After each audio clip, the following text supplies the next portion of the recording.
Mga kababayan, patuloy pong lumalakas ang bagyong Ophel habang papalapit sa kalupaan. Dahil dito, ilang lugar na ang nasa ilalim ng Storm Warning Signal number 1. Ang update sa naturang bagyo at isa pang papasok na bagyo sa PAR, alamin natin kay Pag-asa Weather Specialist Lori de la Cruz. Magandang araw sa lahat ng ating mga kababayan. Naratong latest sa bagyong si Ophel. Muling nakita ito base sa ating analysis sa layong 485 kilometers east-northeast ng Daet, Camarines Norte o 610 kilometers east of Infanta, Quezon. At taglay nito ang lakas ng hangin umaabot sa 120 kilometers per hour near the center at gustiness na umaabot sa 150 kilometers per hour. At sa kasalukuyan, nakataas ang signal number 2 sa eastern section ng mainland Cagayan at sa eastern section ng Isabela, habang signal number 1 naman sa Batanes, Romoy Islands, rest of mainland Cagayan, rest of Isabela, Quirino, Nueva Vizcaya, Apayao, Caninga, Abra Mountain Province, isang portion of Ifugao, Ilocos Norte, and the northern portion of Aurora. Sa mga nabanggit nating lugar, ating adviso na ang ibayong pag-iingat at paghahanda dahil nga po sa papalapit na si Bagyong Ophel.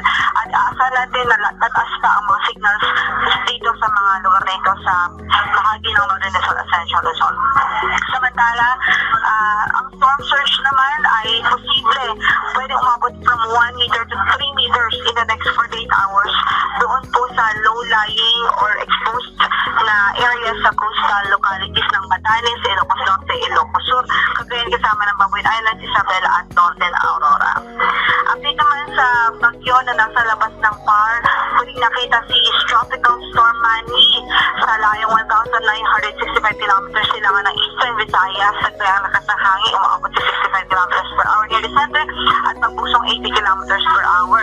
Kumikilos ito pa kanluran ni Timog Kanluran sa bisa 30 kilometers per hour. Ngayon ay wala pa po tayong signal na nakataas ng bahagi ng ating kalupaan, pero base sa ating track westward halos na ito. Sabihin, posibleng maglandfall ito sa Southern Luzon o kaya naman sa area po ng Eastern Visayas, Southern Luzon o kaya naman sa Central Luzon. Kaya mag-atabi pa rin tayo sa mga updates na ipapalabas ng Pag-asa ukol sa nasabing weather disturbance. Inaasahang papasok ito ng PAR by Thursday ng gabi. Matagal natin naman ang update sa lagay ng ating mga dam.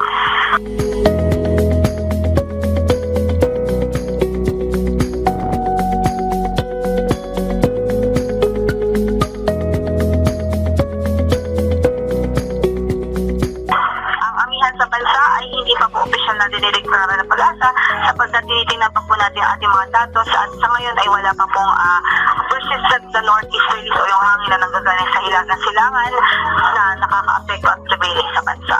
Yan ang latest mula sa Pag-asa. Ito po si Lori de la Cruz. Maraming salamat Pag-asa Weather Specialist Lori de la Cruz.